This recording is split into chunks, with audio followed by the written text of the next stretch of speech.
Olá, alunos do terceiro período, terceiro semestre do curso de Direito da Unicesumar Campus Londrina, que é o professor Sérgio Nene, da disciplina de Controle de Constitucionalidade.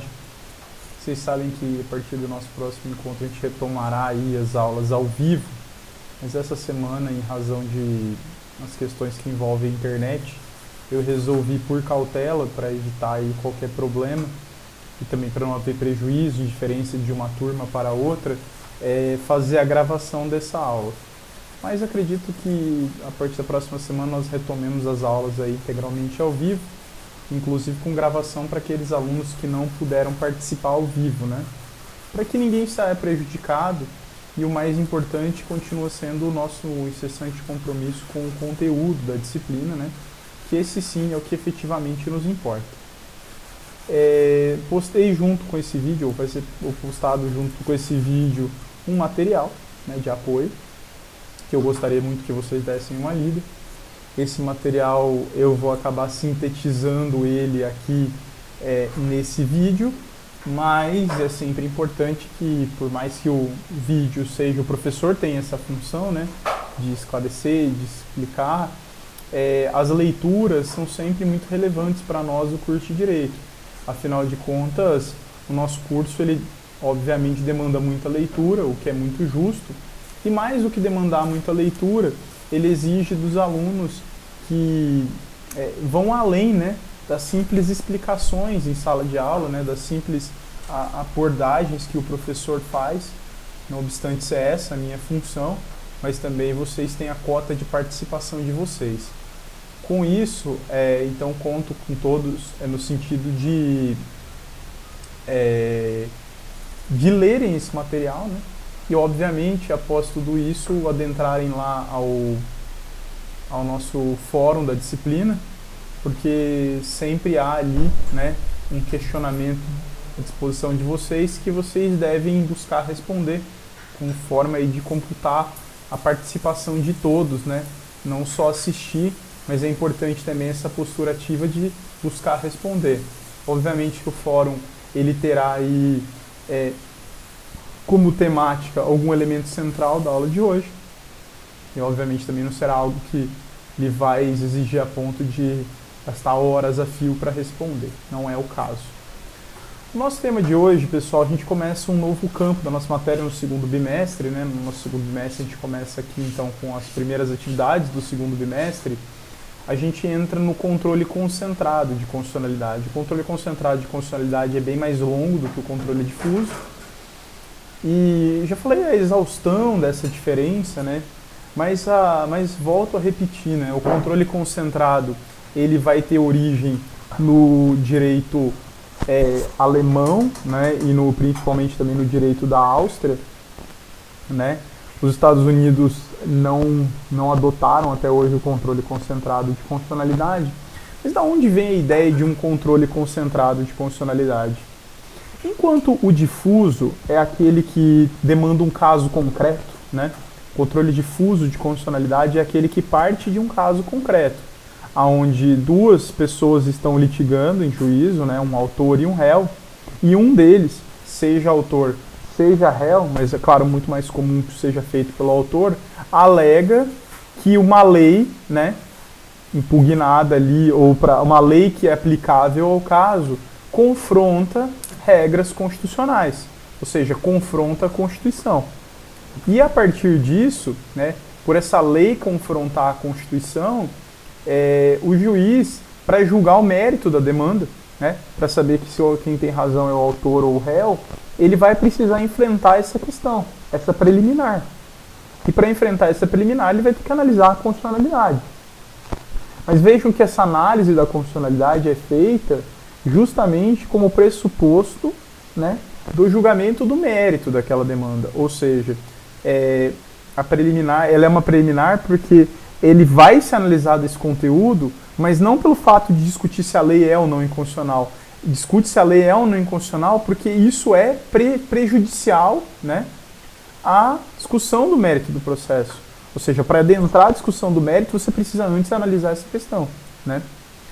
E, enfim, esse é o controle difuso, que ele é feito por qualquer juiz e ele pode ser aí, vocês verão quando estudarem processo civil as instâncias recursais, né, como por meio de um recurso chamado recurso extraordinário, né, de competência do Supremo Tribunal Federal.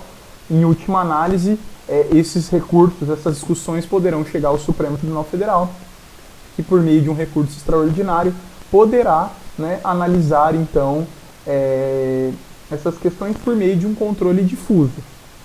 Mas o controle concentrado ele tem um outro objetivo. Ou talvez a ideia é parecida, mas ele é assim, né, digamos, mais eficiente.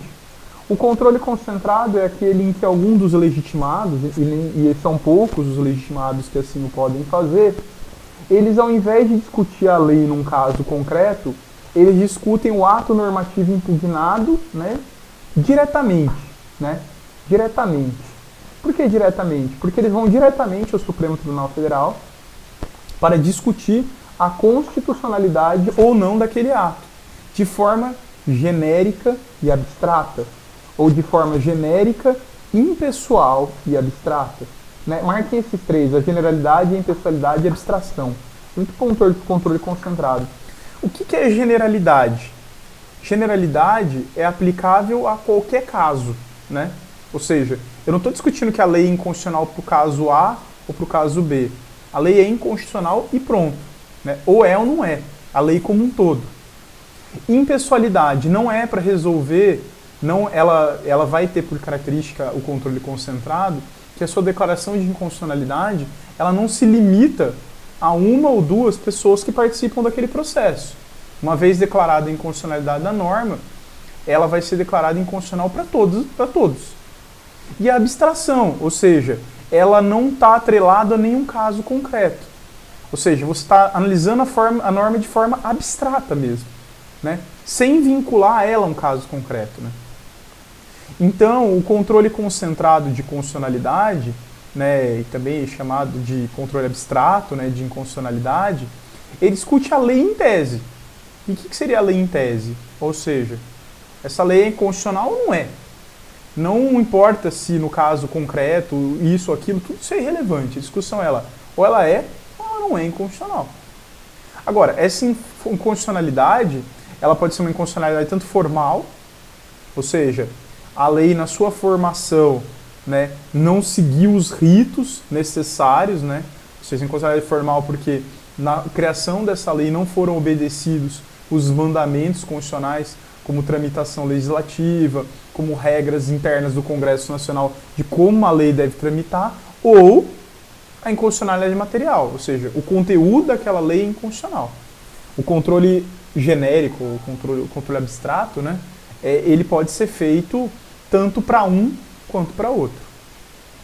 A diferença é que no controle difuso, né, você sempre vai fazer isso por meio de uma ação comum, né, um processo normal. E aqui, no controle concentrado, nós temos alguns instrumentos. Né, alguns instrumentos. Elas não são ações como outra qualquer. Porque essas ações, como nós veremos, elas são pautadas também pela generalidade, impessoalidade e abstração. Você não tem um autor e um réu, né? Porque você não está discutindo um problema específico. Você está discutindo se a lei é ou não inconstitucional. Então você vai ter alguém como proponente, a União ou o Estado como um interessado, não é necessariamente que ele é réu, porque você não está processando a União nem o Estado, né? Mas ele é interessado, e outros interessados que quiserem se habilitar, né, por interesse naquela causa. Mas ela não é uma ação comum, não é um processo de uma pessoa processando a outra por um conflito específico. Porque o cerne desse conflito não é um caso concreto, e sim a discussão se aquela lei é ou não inconstitucional. Só que esse controle concentrado, ele tem vários instrumentos diferentes. Nós estudaremos a ADI genérica, e tem outras formas de ADI. Existe a ADC, existe a ADPF, né? E outros instrumentos de controle concentrado, né? E então hoje, ao dar o pontapé inicial no controle concentrado, nós vamos começar a estudar o principal instrumento do controle concentrado, né? Que é a ADI genérica, como se chama. A ADI genérica vem do termo ação direta de inconstitucionalidade. Por que ela ganha esse nome, ação direta de inconstitucionalidade? Né? Porque quando ela foi criada, só existiu o controle difuso. E no controle difuso, para você chegar ao Supremo Tribunal Federal, por ser um processo como outro qualquer, ele tem que tramitar por todas as instâncias. Ele vai começar no primeiro grau, vai ao Tribunal de Justiça, e quem sabe do Tribunal de Justiça chegar ao Supremo, do TRF ao Supremo. Né? Então ele passa por várias instâncias. E a ação direta é porque você já joga essa causa diretamente na Suprema Corte. Né? E a Suprema Corte diretamente já vai analisar esse pedido. Né? No sentido assim, sem precisar tramitar por outras instâncias. Então esse é um processo muito peculiar, né? Processualmente falando. As ADIs, né, esses processos de controle concentrado, eles são muito peculiares porque eles não têm nem autor nem réu, eles não têm recurso, né, em regra. Por quê? Porque eles já nascem diretamente no Supremo e eles não têm a finalidade de resolver um conflito específico, e sim analisar abstratamente se aquela norma é ou não inconstitucional. Agora, vocês não devam ter dúvida que esses instrumentos eles são bem complexos, e eles são mesmo. A ADI é um instrumento complexo. E por isso hoje, né, a nossa aula de hoje é para responder uma pergunta só. Né? Veja só, uma aula inteira só para falar disso. O objeto, né? Ou traduzindo, contra o que eu posso entrar com uma ADI, né? Ou seja, quais são ali, o que eu posso usar essa ADI para questionar o quê? Lei. Olha, ok, mas pessoal, nosso direito é muito complexo, não tem só lei, tem uma série de atos normativos, e é aqui então nós vamos passar por mais de 10 aqui, em que eu vou dizer assim, cabe ADI contra isso ou não cabe? Né? Pronto, professor, mas que coisa... Mas olha, uma coisa é certa, esse tema ele é absurdamente cobrado em concursos públicos, o cabimento dessas ADIs genéricas, né? Porque se você vai dar uma lida na Constituição, o artigo 102 da Constituição, inciso 1, a linha A, ele fala que cabe ADI, né, para controle de constitucionalidade de qualquer lei ou ato normativo, né? Ou ato normativo. Só isso que a Constituição fala. Controle de ação direta de inconstitucionalidade contra lei ou ato normativo. Sem, digamos assim, maiores explicações. E o ponto né? O ponto nós temos tanta hipótese que cabe ou que não cabe entre lei e ato normativo, que a gente acaba tendo que ter uma aula exclusiva só para tratar de todos esses objetos. Vocês vão ver aí no material que eu mandei para vocês, que ele é razoavelmente extenso, não é muito extenso, mas ele é relativamente extenso. Vocês vão ver que nós vamos passar aí por o material tem mais de 16 itens, em que ele faz essa pergunta, e aí, contra isso aqui, cabe ou não cabe? E talvez o mais importante, né, para nós, ou para mim, ou a relevância que eu dou para isso, não é simplesmente o fato de dizer cabe ou não cabe, é dizer se cabe por quê, em alguns casos é até meio óbvio, mas em outros, se não cabe, por que não cabe, né? Por que a gente vai dizer, não, mas por que nesse caso aqui não pode, então, professor? Pode naquele e não pode nesse? Eu estou até pegando aqui, já de maneira rápida, estou aqui em mãos já com a redação do artigo 102, até para confirmar ela aqui de novo, né? Que esse é um daqueles monstruosos artigos da Constituição, sabe? Em termos assim que é gigante, né? Mas vamos lá, ó. O que diz o 102, inciso 1, a linha A, né? Julgar compete originariamente ao Supremo Tribunal Federal julgar ação direta de inconstitucionalidade de lei ou ato normativo estadual ou federal ou estadual. Ou seja, o que ele está falando aqui cabe ADI contra a lei estadual, contra a lei federal, ou contra ato normativo estadual ou federal. Professor, e município, né? Lei municipal, não cabe? Não vai caber, pessoal, só que a ADI contra a lei municipal, essa aí do 102, ela é de competência do Supremo. A ADI contra a lei municipal é cabível, mas ela é impetrada, né, ela é proposta, perdão, no Tribunal de Justiça ao qual o município está submetido. Então, uma lei do município de Londrina pode sim, você pode propor uma ADI, quer dizer, você não, né, se você for um dos legitimados. Mas é uma pessoa física legitimada. né? Mas os legitimados, eles podem propor uma ADI contra uma lei municipal de Londrina? Sim. Aonde? No TJ, não no Supremo. O Supremo faz controle de lei estadual e federal, né? Mas aí nós começamos aqui com um vasto rol de previsões e eu vou tentando aqui, eu fiz até um... Vou mostrar aqui para vocês. Não sei se vocês conseguem ver como está. Eu fiz uma anotação à mão aqui, uma cola, vamos dizer assim, né? Não uma cola, que eu sei esse assunto, mas é que para ter um roteiro aqui, né? Para a gente ir numa ordem e não deixar de falar nenhum. E essa colinha que eu fiz aqui é assim, tal coisa, sim ou não? E se sim ou não, e os não, o porquê do não, né? E o primeiro item, eu vou seguir até a ordem que o material coloca ali, é lei. Cabe a ADI contra a lei? É claro que sim, né? A lei é o caso mais comum, né? Mas não só lei, tá? Na verdade, como vocês vão estudar no semestre que vem, espero até eu que seja o professor da disciplina, quando vocês estudarem ali nos atos, nas espécies normativas do artigo 59 da Constituição, vocês vão ver que existem vários tipos de lei, né? Lei complementar, lei ordinária, lei delegada, medida provisória, decreto legislativo, resolução, né? E até emenda constitucional. Emenda constitucional não é propriamente uma lei, mas isso tudo tem força de lei, né? Quais dessas? Qualquer uma dos 59, tá? Emenda pode ser objeto, lei complementar, lei ordinária, lei delegada, MP, decreto legislativo e resoluções. Não tenha erro, qualquer um dos 59 pode sim fazer controle de constitucionalidade. Nós vamos até falar de alguns aqui especificamente. Lei in vacatio legis, né? Lei que não entrou em vigor ainda, já foi publicada, mas não entrou em vigor. Cabe ADI contra ela? Sim. E qual é o motivo? Juridicamente ela já existe. A produção dos seus efeitos, né, se ela está produzindo ou não os seus efeitos, é irrelevante para a questão da inconstitucionalidade. Por que irrelevante? Porque nós vamos convir. Se a lei existe, ela é inconstitucional, não é. Né? Ah, mas ela não está produzindo efeitos ainda.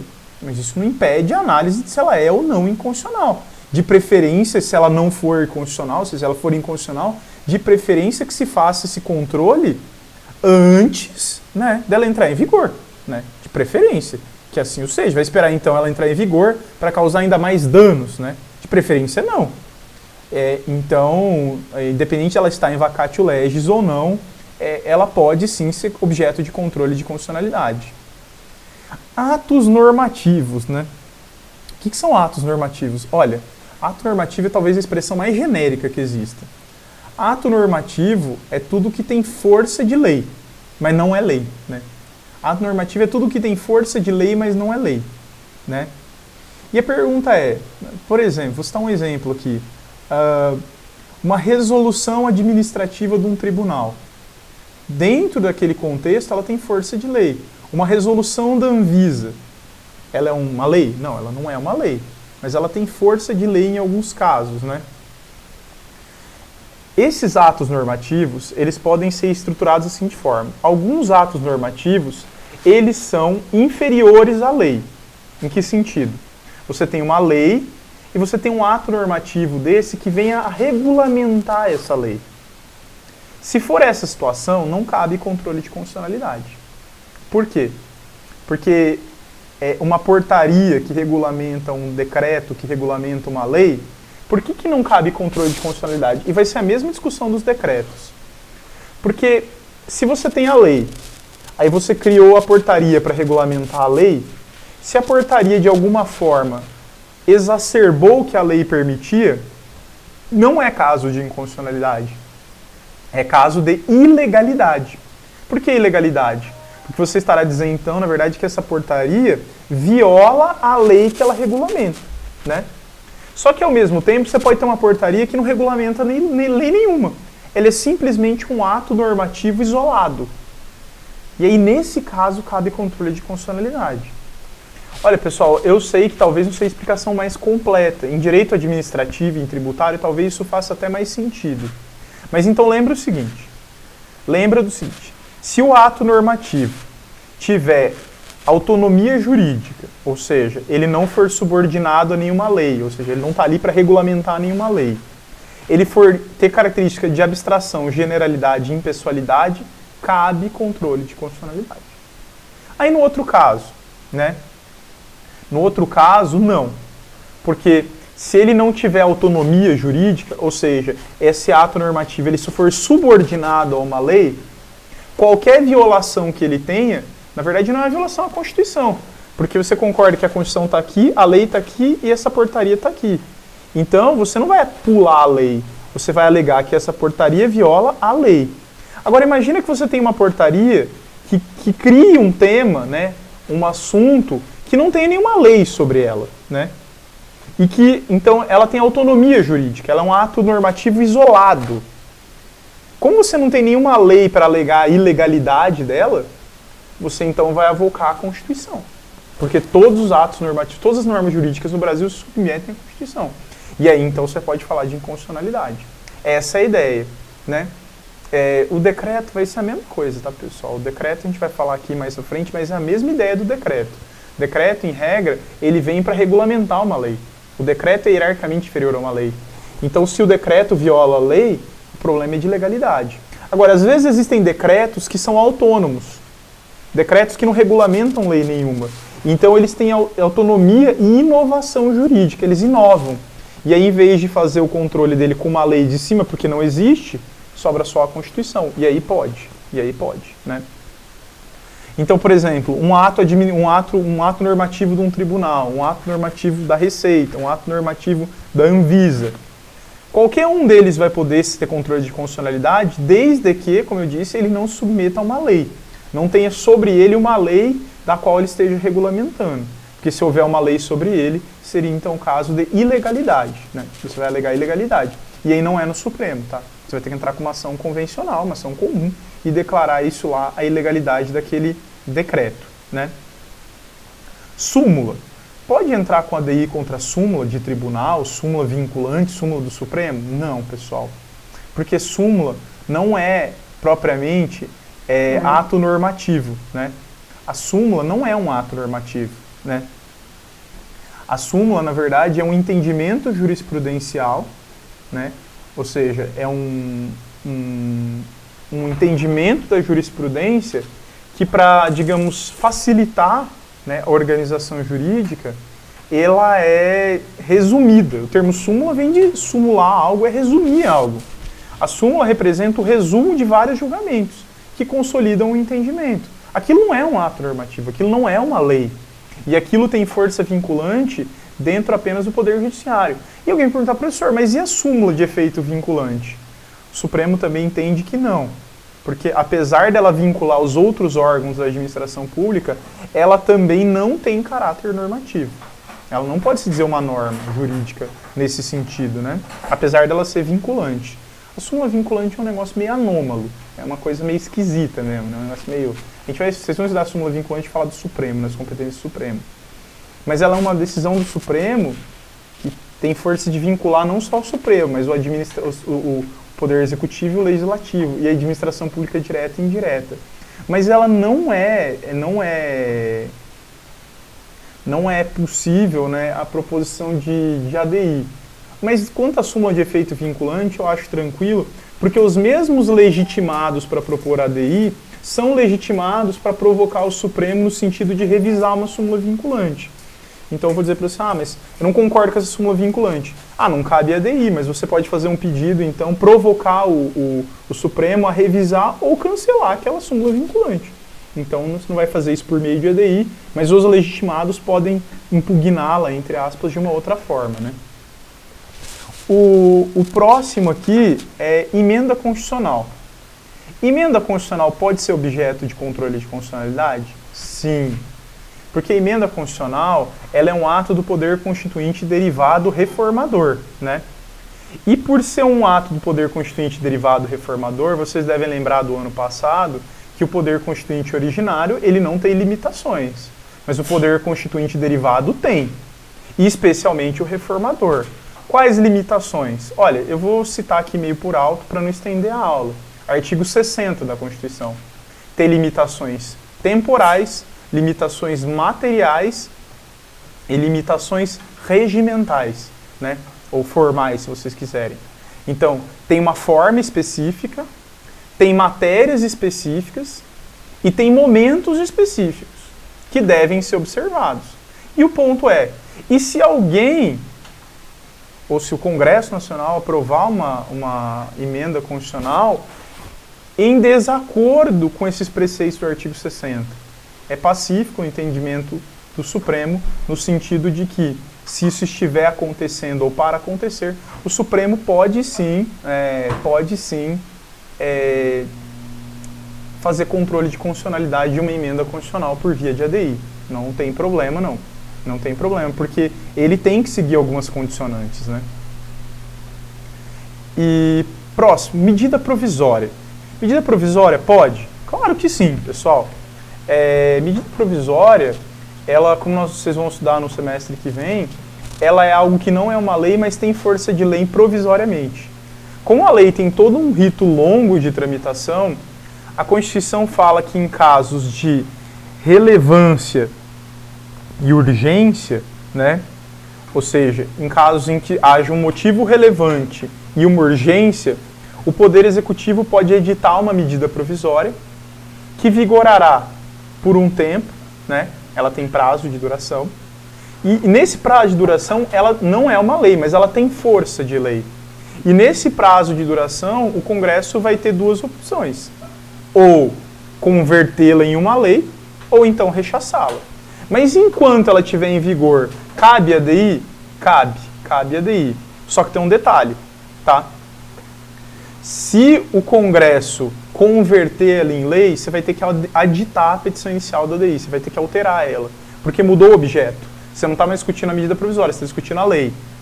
E se porventura a medida provisória caducar, ou seja, ela entrar em caducidade, passar o prazo sem que ela tenha sido convertida em lei, é óbvio que a ADI perde o seu objeto, porque daí você estaria impugnando uma lei que não existe mais. Seria mais ou menos essa ideia.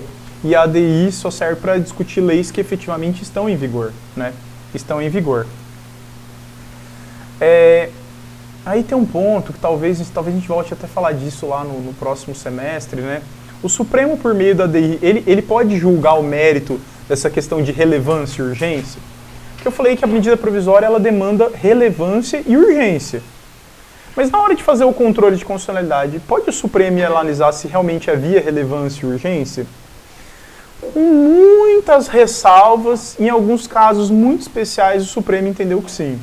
Ele entendeu que em alguns casos o Poder Executivo estava abusando dessa prerrogativa e entendeu não haver relevância e urgência e declarou inconstitucional medidas provisórias. O período aconteceu lá atrás, já há muitos anos, mas isso foi meio que para o Supremo dar uma balizada. Em regra, ele não faz isso, tá? Mas existe jurisprudência no sentido de que em alguns casos o Supremo poderia adentrar na relevância e urgência, né, para discutir, então, digamos, o controle da constitucionalidade, não da medida provisória em si, mas daquele requisito que o 59 impõe. Qual? Né, a relevância e urgência. Né, a relevância e urgência. Decreto. Pessoal, decreto, cabe controle de constitucionalidade de decreto? Em regra, não. Por quê? Porque a discussão, como eu disse para vocês, pessoal, é o seguinte: Constituição, lei, decreto. O decreto ele vem para regulamentar a lei. E a lei, para exercer uma regulamentação, uma competência que a Constituição deu. Então você tem 3 camadas.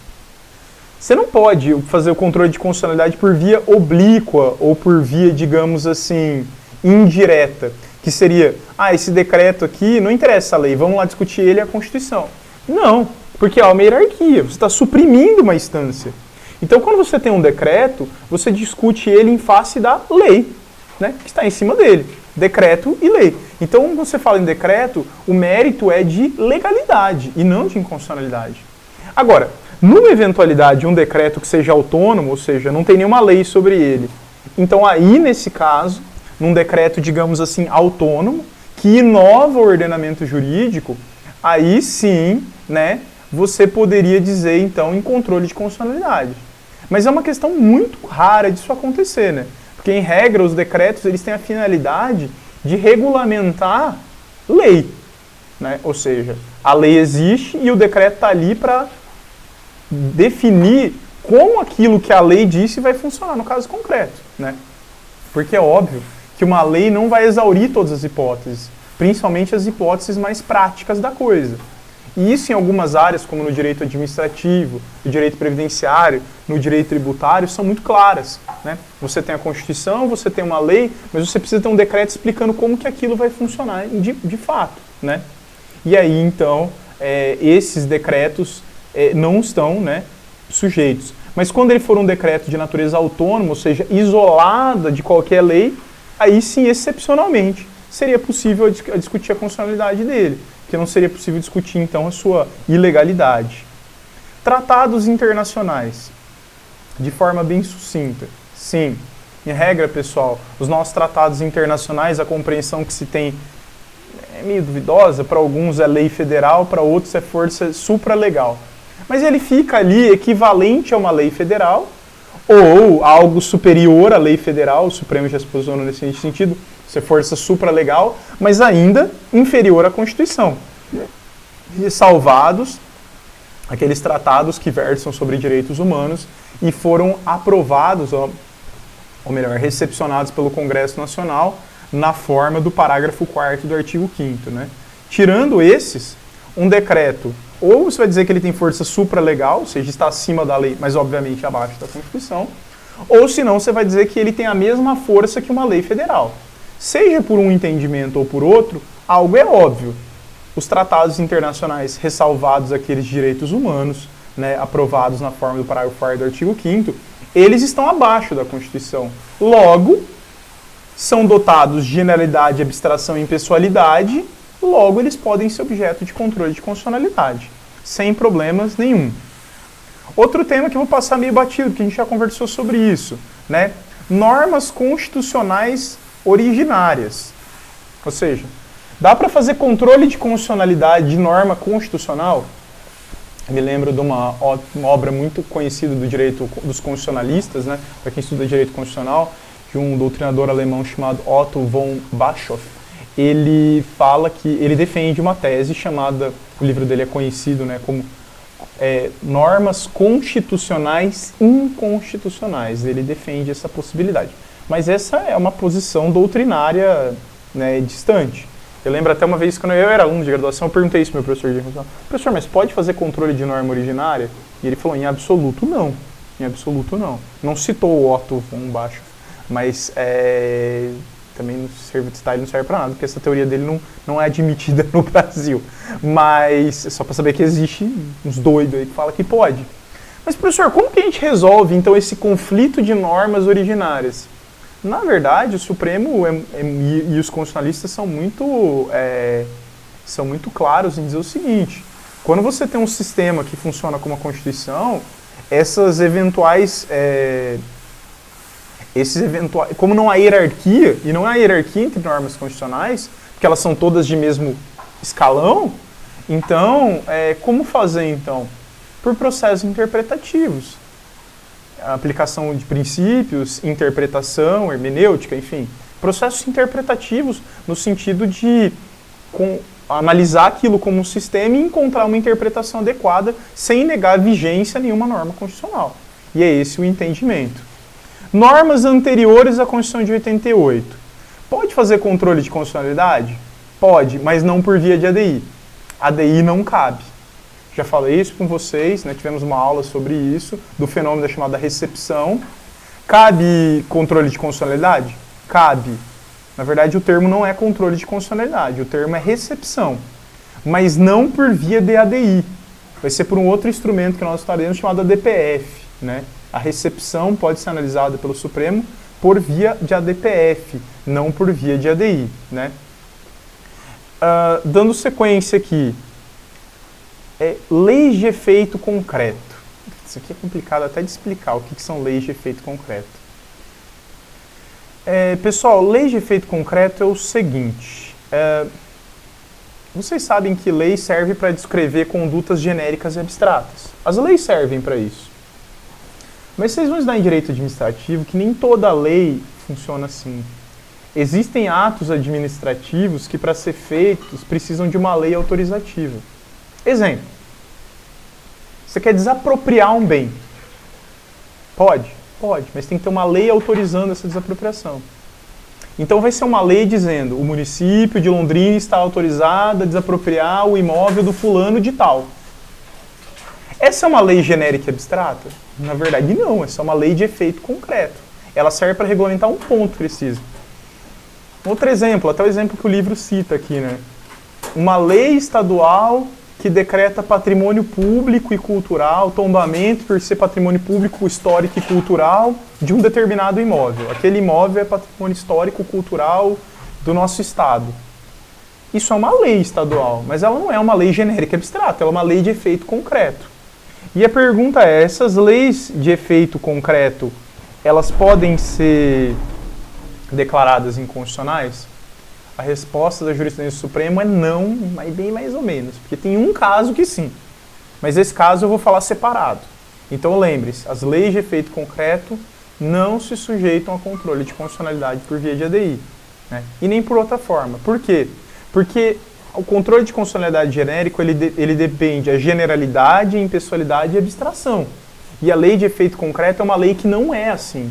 Ela não é uma lei genérica, abstrata e impessoal. Ela é uma lei que trata um caso específico. E é possível isso sim. Mas não é possível o controle de constitucionalidade. Só em um caso que eu já vou falar, que é no caso das leis orçamentárias. Né?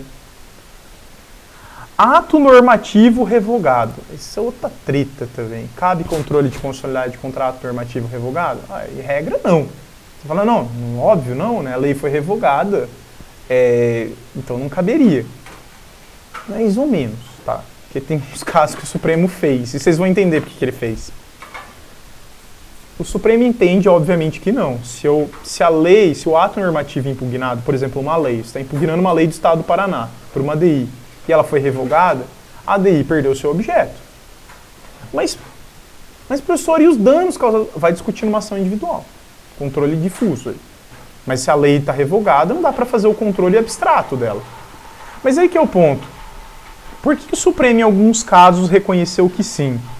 É o caso que ele chamou de fraude processual. Olha a tramóia. Né? O Paraná edita uma lei. Ou qualquer estado edita uma lei. Alguém alega a inconstitucionalidade dela perante o Supremo. Alguém vai lá no Supremo e pugna pela inconstitucionalidade daquela lei. Impugnando pela inconstitucionalidade daquela lei, o Supremo pauta uma data para julgar. Vamos dizer que o Supremo pautou para o dia 13 de maio. Né? Dia 13 de maio. Aí o Estado do Paraná sabe que aquela lei é inconstitucional. E no dia 12 de maio, ele vai lá e revoga aquela lei. Por que ele revoga aquela lei? Porque daí a ADI vai perder o seu objeto, o Supremo vai tirar aquilo de pauta. Amanhã o Supremo ia julgar e falou, olha, o Estado do Paraná vai vir peticionar amanhã no Supremo e falou, olha, o Supremo não precisa julgar não, a gente revogou a lei. O Supremo, tá bom. Aí no dia seguinte ele vai e edita a lei de novo. Ou seja, eles eram uma tramóia processual, uma fraude processual, né? E nesses casos, isso aconteceu algumas vezes, aí o Supremo falou, não, aí eu vou fazer o controle então. Que editando ou não, eu já vou falar, isso aí é inconstitucional. Ah, mas a lei está revogada. Mas você praticou uma fraude processual para evitar a declaração de inconstitucionalidade daquela norma. Né? E o Supremo entende que sim. Dois últimos aqui. Né? Lei orçamentária. Pessoal, a lei orçamentária é uma lei de efeito concreto.